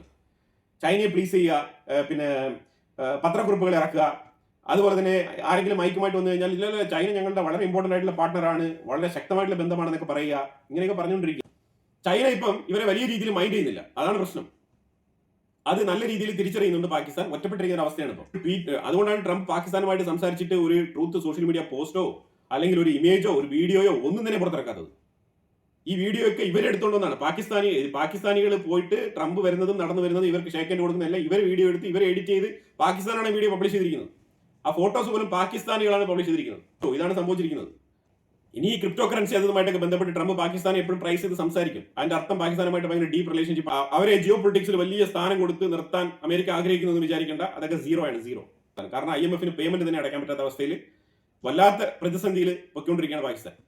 അവർക്ക് ഇനി ആകെയുള്ള ഒരു പോംവഴി എന്ന് പറഞ്ഞാൽ ഇന്ത്യയുടെ ബോർഡറിൽ വന്നിട്ട് എന്തെങ്കിലുമൊക്കെ പോക്കൃതനം കാണിക്കുക, ഇന്ത്യയെ ഒന്ന് തോണ്ടി നോക്കുക, ഇന്ത്യക്ക് ഉള്ളിൽ ആരെങ്കിലും തീവ്രവാദികളെ കടത്തിവിടാൻ പറ്റുമോ നോക്കുക. ഇതാണ് അവരുടെ കയ്യിലുള്ള ഇനി ആകെയുള്ള ഒരു പോംവഴി. ആ വഴിയിലേക്ക് തന്നെയാണ് അവർ വന്നുകൊണ്ടിരിക്കുന്നത്. അത് വൈകാതെ തന്നെ വരും. നമ്മൾ ഓപ്പറേഷൻ സിന്ദൂർ 2.0 സ്റ്റാർട്ട് ചെയ്യും വൈകാതെ തന്നെ. അതിലേക്കുള്ള പോക്ക് തന്നെയാണ്.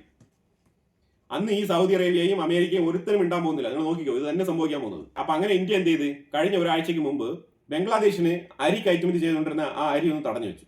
ബംഗ്ലാദേശിന് അരി കൊടുക്കണ്ടെന്ന് പറഞ്ഞ ഇന്ത്യ. അതേ സാഹചര്യത്തിൽ സൗദി അറേബ്യ ഏറ്റവും കൂടുതൽ ഏതാണ്ട് 80% അരി ബസ്മതി റൈസ് ഇന്ത്യയിൽ നിന്നാണ് മേടിച്ചുകൊണ്ടിരിക്കുന്നത്. ആ ബസ്മതി റൈസ് ഇന്ത്യ അങ്ങ് സ്റ്റോപ്പ് ചെയ്തു. സൗദിയുടെ ടീം ഇന്ത്യയിലോട്ട് കൊലവിളി. ഈ ബസ്മതി റൈസിന്റെ ആ ഒരു സ്റ്റോപ്പിംഗ് പാടില്ല, അരി എങ്ങനെയെങ്കിലും സൗദി അറേബ്യക്ക് കയറ്റി അയക്കണം എന്ന് പറഞ്ഞിട്ട് MBS തന്നെ ഡയറക്റ്റ് ആയിട്ട് ഇന്ത്യയിലേക്ക് ഫോൺ ചെയ്തതായിട്ടുള്ള വാർത്തകളൊക്കെ കിടപ്പുണ്ട്. അതായത് ടൈംസ് ഓഫ് ഇന്ത്യയിലൊക്കെ കിടപ്പുണ്ട്. നിങ്ങൾ എടുത്ത് വായിച്ചു കഴിഞ്ഞാൽ നിങ്ങൾക്ക് മനസ്സിലാക്കാൻ പറ്റും. പക്ഷേ ഇന്ത്യ വഴങ്ങിയില്ല എന്ന് മാത്രമല്ല, ഇന്ത്യ വേറൊരു പണി ചെയ്യുന്നുണ്ട്. കാരണം ടെക്സ്റ്റൈൽ മേഖലയിലായാലും ശരി തന്നെ, അതുപോലെ തന്നെ ഇന്ത്യക്കുള്ളിൽ ഈ ജെംസ്, അതായത് ഈ ജ്വൽസ്, ജെംസ് ഇതേപോലത്തെ പരിപാടികളൊക്കെ ഇല്ലേ, അങ്ങനത്തെ കുറെ ഐറ്റംസ് ഇതെല്ലാം തന്നെ UAE-യിലേക്കാണ് കയറ്റി അയക്കുന്നത്. UAE ആണ് നമ്മളുടെ ഇനി ട്രാൻസ്ഷിപ്മെന്റ് ഹബ്ബ്, ഈ റീ എക്സ്പോർട്ടിങ് ചെയ്യാൻ വേണ്ടിയിട്ട്. അങ്ങനെ തന്നെയാണ് തീരുമാനിച്ചിരിക്കുന്നത്. പീയൂഷ് ഗോയൽ തന്നെയാണ് ഇതിനെക്കുറിച്ച് വളരെ വ്യക്തമായിട്ട് പറഞ്ഞത്. അതായത് UAE നമ്മളുടെ ട്രാൻസ്ഷിപ്മെന്റ് ഹബ്ബായിട്ട് തീരുമാനിക്കുകയാണ്. UAE-യിലേക്കാണ് കാര്യങ്ങളൊക്കെ പോകുന്നത്. എന്നിട്ട് ഈ ബസ്മതി റൈസുമായിട്ട് ബന്ധപ്പെട്ട വിഷയം സൗദി അറേബ്യ വിളിച്ച് ഇന്ത്യയുടെ അടുത്ത് പറഞ്ഞു, ഈ ബസ്മതി റൈസ് സ്റ്റോപ്പ് ചെയ്യരുത്, അത് അയക്കണം എന്നുള്ള രീതിയിലാണ് പറഞ്ഞു വെച്ചത്. റൈസ് വളരെ വളരെ ഇമ്പോർട്ടന്റ് ആണ്. അറബികളുടെ മന്തി റൈസ് ആയിക്കോട്ടെ, പല പല രീതിയിലുള്ള വിഭവങ്ങൾക്ക് റൈസ് വളരെ ഇമ്പോർട്ടന്റ് ആണ്. ബസ്മതി റൈസ് അറബികളുടെ ലൈഫിൽ വളരെ ഇമ്പോർട്ടന്റ് ആയിട്ടുള്ള ഒരു ഐറ്റമാണ്. അപ്പൊ അതുകൊണ്ട് തന്നെ അപ്പൊ അതുകൊണ്ട് തന്നെ ആ റൈസ് സ്റ്റോപ്പ് ചെയ്യരുത് എന്നാണ് ഇന്ത്യയുടെ ഒരു പവർ. അപ്പോഴാണ് അവർ മനസ്സിലാക്കുന്നത് ഇന്ത്യ ഏത് രീതിയിൽ തീരുമാനിക്കുന്നുള്ളത്. അടുത്ത ഷോക്കിംഗ് ആയിട്ടുള്ള ഒരു ട്രീറ്റ്മെന്റ് ആണ് സൗദി അറേബ്യക്ക് കൊടുത്തത് ഇന്ത്യ. സൗദി അറേബ്യക്ക് വളരെ വ്യക്തമായിട്ട് മനസ്സിലായി ഇന്ത്യ എന്തുകൊണ്ടാണ് ഇങ്ങനെ പെരുമാറുന്നത് എന്നുള്ളത്. അപ്പൊ അതുകൊണ്ട് തന്നെ ഇന്ത്യ എന്ത് ചെയ്തു? ഇന്ത്യ സൗദി അറേബ്യയുടെ കോൾഡ് വാറിൽ പാർട്ട്ണർഷിപ്പ് ആയിട്ടിരിക്കുന്ന UAE, നമ്മളുടെ ഏറ്റവും അടുത്ത ഫ്രീ ട്രേഡ് എഗ്രിമെന്റ് നടത്തിയ UAE-യുമായിട്ട് വേണമെങ്കിൽ ഇന്ത്യക്കാരുടെ നെക്സ്റ്റ് ഹോം എന്ന് വേണമെങ്കിൽ പറയാം, ആ രീതിയിലുള്ള UAE-ക്ക് എന്ത് ചെയ്തു? ഫ്രീ ട്രേഡ് എഗ്രിമെന്റ് അല്ലേ, UAE-യിലേക്ക് കയറ്റി അയച്ചു.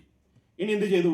അതായത് ഞങ്ങളുടെ കംപ്ലീറ്റ് ഫ്രീ ട്രേഡ്, മിഡിൽ ഈസ്റ്റുമായിട്ട് ബന്ധപ്പെട്ട കംപ്ലീറ്റ് ഫ്രീ ട്രേഡും നടക്കുന്നത് ഒമാനിലും UAE-യിലുമാണ്. അപ്പോൾ ഒരു കാര്യം ചെയ്യുക, ഈ അരിയുമായിട്ട് ബന്ധപ്പെട്ട വിഷയം നിങ്ങൾ UAE-യുമായിട്ട് സംസാരിച്ച് റെഡിയാക്കിക്കോ എന്ന് പറഞ്ഞിട്ട് ഇന്ത്യ ഒഴിവായി. അപ്പൊ അതുകൊണ്ട് സൗദി അറേബ്യ വീണ്ടും അവരുടെ എല്ലാവിധ ഈഗോയും കളഞ്ഞിട്ട് UAE-യുമായിട്ട് സംസാരിച്ച് UAE-യിൽ നിന്ന് ഇന്ത്യൻ ബസ്മതി റൈസ് ഇപ്പൊ സൗദി അറേബ്യയിലേക്ക് പൊയ്ക്കൊണ്ടിരിക്കുകയാണ്. പണ്ട് ഡയറക്റ്റ് കോസ്റ്റ് പ്രൈസിന് ഇന്ത്യയിൽ നിന്നും പൊയ്ക്കൊണ്ടിരുന്ന അരി ബസ്മതി റൈസ് ഇപ്പം UAE-ക്കും കൂടി ഒരു ചെറിയ പ്രോഫിറ്റ് എടുത്തുകൊണ്ട് UAE-ക്കും കൂടി അതിനകത്ത് ചെറിയൊരു റവന്യൂ കണ്ടെത്തുന്ന രീതിയിലുള്ള ഒരു പ്രോജക്റ്റ് ആയിട്ട് മാറ്റിയിരിക്കുകയാണ് ഇന്ത്യ. ശരിക്കും സൗദി അറേബ്യക്ക് ഒരു തിരിച്ചറിവുണ്ട്. അപ്പൊ ഇന്ത്യക്കെതിരെയുള്ള ആന്റി ഇന്ത്യൻ പോളിസി എന്നുള്ളത് കുറച്ചു കാലത്തേക്ക് മാറ്റിവെക്കാം. ആന്റി ഇന്ത്യ പോളിസി വർക്ക് ആവില്ല. കാരണം ഫ്യൂച്ചറിൽ ഇന്ത്യയുമായിട്ട് ചേർന്ന് ഒരുപാട് ബിസിനസ് ചെയ്യേണ്ടതുണ്ട്. അപ്പൊ അതുകൊണ്ട് ഇപ്പൊ സൗദി അറേബ്യ പറഞ്ഞിരിക്കുന്നത് ഞങ്ങളുടെ ഒരു ടീം ഇന്ത്യയിലേക്ക് വരുന്നുണ്ട്.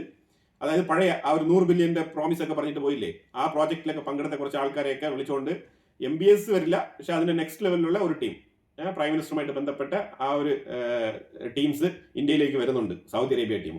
അത് കഴിഞ്ഞിട്ട് ഇന്ത്യക്ക് ഒരു ഇൻവിറ്റേഷൻ വെക്കും. ഇന്ത്യയുടെ ഒരു ടീം സൗദി അറേബ്യ സന്ദർശിക്കുന്നുണ്ട്. പക്ഷെ എന്ത് സന്ദർശിച്ചാലും ശരി തന്നെ UAE വിട്ടുള്ള ഒരു കളിക്ക് ഇന്ത്യ തയ്യാറാവില്ല. അത് UAE Afghanistan India, UAE Saudi Arabia India, UAE Pakistan India, ഇതെല്ലാം തന്നെ UAE-യുമായിട്ട് ബന്ധപ്പെട്ടാണ് കിടക്കുന്നത്. ഇന്ത്യക്ക് വളരെ വളരെ നിർണായകമായിട്ടുള്ള ഒരു ഇമ്പോർട്ടന്റ് പാർട്ണറാണ് UAE. അപ്പൊ UAE-യോടൊപ്പം ശക്തമായിട്ട് ഇന്ത്യ മുന്നോട്ട് നീങ്ങുകയാണ്. അപ്പൊ ഇതാണ് മിഡിൽ ഈസ്റ്റിൽ കിടന്ന് കളിച്ച ഈ ഒരു കളികൾ. ഇത് വളരെ കോംപ്ലിക്കേറ്റഡ് ആയിട്ടുള്ള വിഷയങ്ങളായിരുന്നു. ഞാൻ ഒരു 4-5 ആർട്ടിക്കിൾസ് ഡിഫറെന്റ് ആസ്പെക്റ്റിൽ വായിച്ചെടുത്തിട്ടാണ് ഈ ഒരു കൺക്ലൂഷനിൽ എത്താൻ പറ്റിയത്. അപ്പൊ എന്തായാലും ഈ വീഡിയോ കുറച്ച് ലെങ്തി ആയിരിക്കും. ഇപ്പൊ നടന്നുകൊണ്ടിരിക്കുന്ന ഒരു ജിയോ പൊളിറ്റിക്സിൽ അമേരിക്ക മിഡിൽ ഈസ്റ്റിൽ നിന്ന് ഔട്ടാണ്. അതാണ് മനസ്സിലാക്കേണ്ടത്. ഇന്ത്യയുടെ പ്രവൃത്തി കൊണ്ട് മിഡിൽ ഈസ്റ്റിനെ അമേരിക്കൻ ചേരിയിലേക്ക് തിരിച്ചു കൊണ്ടുവരാൻ സാധിക്കുന്ന ആ ഒരു രീതിയിലേക്ക് ഇന്ത്യയാണ് ഇപ്പോൾ കീ പ്ലെയർ ആയിട്ട് പ്ലേ ചെയ്തുകൊണ്ടിരിക്കുന്നത്. കാരണം അമേരിക്കൻ ഓയിൽ വാങ്ങുന്നതോടുകൂടി ഈ പുനിറ്റീവ് താരിഫ് ഇന്ത്യയുടെ മേളിൽ നിന്ന് റിലാക്സ് ചെയ്യപ്പെടും.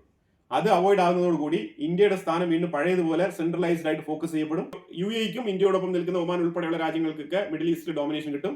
അപ്പൊ സ്വാഭാവികമായിട്ടും സൗദി അറേബ്യ അവരുടെ എല്ലാ അഹങ്കാരങ്ങളും വിട്ടിട്ട് വീണ്ടും ഇന്ത്യയുമായിട്ട് ചേർന്ന് പ്രവർത്തിക്കേണ്ട സാഹചര്യത്തിലേക്ക് വരും. അങ്ങനെ അമേരിക്ക വീണ്ടും അവിടെ ശക്തിപ്പെടും. ഈ രീതിയിലേക്കാണ് കാര്യങ്ങൾ വരുന്നത്. തുർക്കി ഇന്നലെ വലിയ വായില് കശ്മീരിനെ കുറിച്ച് സംസാരിച്ചു യുണൈറ്റഡ് നേഷൻസിൽ. നമ്മളുടെ external affairs spokes person Randhir Singh Jaiswal അതൊരു വിഷയമേ അല്ല, അതിനെക്കുറിച്ച് സംസാരിക്കേണ്ട ആവശ്യം പോലും ഇല്ല. പിന്നെ എന്നാലും ഞാൻ പറയാം, തുർക്കിക്ക് ഇതിനകത്ത് ഇടപെടാനുള്ള യാതൊരു റൈറ്റ്സ് ഇല്ല എന്നാണ് പറഞ്ഞ് ഒഴിവാക്കിയത്. അതിനെ വലുതായിട്ട് എംഫസൈസ് ചെയ്ത് സംസാരിച്ചില്ല. ഈ ജയശങ്കർ ആണെങ്കിൽ തുർക്കിക്ക് കൊടുത്ത മറുപടി മധുരപ്രതികാരം ആ രീതിയിലാണ് കൊടുത്തത്. പുള്ളി പറഞ്ഞു വെച്ചത് വേറെ ഒന്നുമില്ല, ഞങ്ങൾ പല രീതിയിലുള്ള ചാരിറ്റി സർവീസ് ഒക്കെ ചെയ്യാറുണ്ട്. തുർക്കിക്ക് ഞങ്ങൾ ഓപ്പറേഷൻ ദോസ്ത് നടപ്പാക്കിയിട്ടുണ്ടായിരുന്നു. എർത്ത് ക്വേക്കിന്റെ സമയത്ത് ഇന്ത്യ അകമഴിഞ്ഞ് സഹായിച്ചിട്ടുണ്ടായിരുന്നു എന്നുള്ളത് പറഞ്ഞിട്ടുണ്ട്. എർദോഗൻ അത് മറന്നു പോയിട്ടുണ്ടാവും, പക്ഷേ ഇന്ത്യ അത് ഓർമ്മിപ്പിച്ച് കൊടുത്തിട്ടുണ്ട്. അത് കേൾക്കുന്നവന് മനസ്സിലാവുമല്ലോ എന്താണ് സംഭവം എന്നുള്ളത്. അപ്പൊ തയ്യബ് എർദോഗൻ സംസാരിച്ചത് എന്താണ്, ഇന്ത്യ എന്താണ് സംസാരിച്ചത് എന്നുള്ളത് വളരെ വ്യക്തമാണ്. സലാമീസ് നേവൽ ബേസിന്റെ അടുത്ത് ഗ്രീസിൽ ഇന്ത്യയും ഗ്രീസും ചേർന്ന് നേവൽ എക്സസൈസ്, ഇതിന് തുർക്കിക്ക് ഭയങ്കര അസ്വസ്ഥതയാണ്. ഇന്ത്യ ഇങ്ങനെ വരാൻ പാടില്ല, ഇന്ത്യ ഇങ്ങനെ ചെയ്യാൻ പാടില്ല എന്നൊക്കെ പറഞ്ഞ് തുർക്കി ഭയങ്കരമായിട്ട് ആവേശഭരിതരായിട്ട് സ്റ്റേറ്റ്മെന്റ് ഒക്കെ പുറത്തിറക്കിയിട്ടുണ്ടായിരുന്നു. ഇന്ത്യ പറഞ്ഞു ഇത് നിങ്ങളുടെ സ്ഥലമല്ല. തയ്യബ് എർദോഗൻ അഥവാ തുർക്കിക്ക് അവിടെ നിന്ന് പറയാനുള്ള ഒരു റൈറ്റ്സും ഇല്ല. ഇന്ത്യ വളരെ ബോൾഡ് ആയിട്ട് തന്നെ ഈ ഒരു മൂവ്മെന്റ് നടത്തി, ആ ഒരു നേവൽ എക്സസൈസ് അവിടെ നടത്തി. ഗ്രീസിന് നേവൽ എക്സസൈസും നേവൽ ഡ്രില്ലും നേവൽ പ്രാക്ടീസും കൊടുക്കുക മാത്രമല്ല, ഗ്രീസിന് ശരിക്കും ഇന്ത്യ ആയുധങ്ങൾ തന്നെ കൊടുത്ത് ഗ്രീൻസിന്റെ ഡിഫൻസിനെ ശക്തിപ്പെടുത്തും. അത് ഉറപ്പാണ്. തുർക്കിക്ക് നന്നായിട്ട് അറിയാം. തുർക്കി അതുകൊണ്ടാണ് പാകിസ്ഥാനെ വിടാതെ പിടിച്ചുകൊണ്ട് നടക്കുന്നത്. ഇതിനൊന്നും യാതൊരു പ്രസക്തിയില്ല. ഇന്ത്യ യൂറോപ്യൻ മേഖലയിൽ വളരെയധികം ഡോമിനേറ്റഡ് ആയിട്ടുള്ള ഒരു പ്രവൃത്തിയായിട്ടാണ് ഈ സലാമീസ് ഓഷന്റെ ആ ഒരു സൈഡിൽ നടത്തിയ ആ ഒരു എക്സസൈസ്, നേവൽ എക്സസൈസ്. യൂറോപ്യൻസിന് തന്നെ ഒരു ട്രസ്റ്റ് ഇന്ത്യക്ക് മേളിൽ കൊടുത്തിട്ടുണ്ട്. കാരണം ഇന്ത്യ ഓരോ രാജ്യങ്ങളും, ഇന്ത്യയോടൊപ്പം നിൽക്കുന്ന ഓരോ രാജ്യങ്ങളെയും എത്ര ശക്തമായ രീതിയിലാണ് പിന്തുണയ്ക്കുന്നത് എന്നുള്ളതിന്റെ ഒരു എവിഡൻസ് ആണ് ഇന്ത്യ, ഒരു തെളിവാണ് ഇന്ത്യ. ആയിക്കോട്ടെ, ഇസ്രായേൽ ആയിക്കോട്ടെ, അർമേനിയ ആയിക്കോട്ടെ, ഫിലിപ്പൈൻസ് ആയിക്കോട്ടെ, ഇന്ത്യ ഇവരുടെ എല്ലാം തന്നെ ഡിഫൻസ് മേഖലയിൽ സെക്യൂരിറ്റി കൊടുക്കാമെന്ന് പറഞ്ഞിട്ടുണ്ടെങ്കിൽ അത് തീർച്ചയായിട്ടും ഇന്ത്യ കൊടുത്തിരിക്കും. ആ രീതിയിലാണ് ഇന്ത്യയുടെ മുന്നോട്ട് പോക്ക്. ഇപ്പൊ മൊറോക്കോ ആയിക്കോട്ടെ, ഇതെല്ലാം ഈ ഡെവലപ്മെന്റ്സ് തന്നെയാണ്. മൊറോക്കോയൊക്കെ യൂറോപ്പിന്റെ ഡോറിന്റെ അടുത്ത് കിടക്കുന്ന രാജ്യമാണ്. അപ്പൊ അവിടെ എല്ലാം തന്നെ ഇന്ത്യയുടെ സാന്നിധ്യം ഉണ്ടെന്നുള്ളതാണ് ഏറ്റവും കൂടുതൽ യൂറോപ്യൻസിനെ ഇപ്പം ചിന്തിക്കാൻ പ്രേരിപ്പിക്കുന്നതും യൂറോപ്യൻസ് ഇന്ത്യയോടൊപ്പം ഏറ്റവും കൂടുതൽ അടുക്കണമെന്ന് ആഗ്രഹിക്കുന്നതും. അപ്പം ഒരുപാട് സമഗ്രമായ കോംപ്ലക്സ് ആയിട്ടുള്ള വിഷയങ്ങളാണ് ഈ വീഡിയോയിൽ ഞാൻ പങ്കുവച്ചത്. ഇതിനെക്കുറിച്ചുള്ള അഭിപ്രായങ്ങൾ കമന്റ് ബോക്സിൽ രേഖപ്പെടുത്തുക. കൂടുതൽ വാർത്തകളുമായിട്ട് അടുത്ത വീഡിയോയിൽ വരാം. Thank you so much.